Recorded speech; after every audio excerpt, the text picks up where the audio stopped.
You either present a witness who provides your testimony or you present a document. And in terms of documents, Rule 132, Section 19 says there are two classes of documents, public documents and private documents.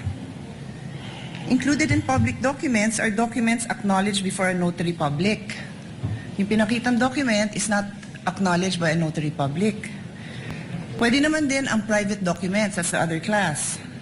If it can be shown and authenticated in any of the following manner. The person saw the document executed or written. Nakita ba ng witness mo na sinulat yon? Nakita ba niya? Your Honor, we can... No, please answer my question. No, Your Honor. Oh, the next manner of authenticating by evidence of the genuineness of the signature or handwriting of the maker.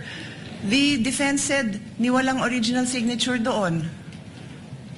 Do you disagree with that? We don't, Your Honor. Okay, and the third, by other evidence showing its due execution or authenticity, did you provide? No, Your Honor. Okay, so simple lang, Mr. Presiding Officer.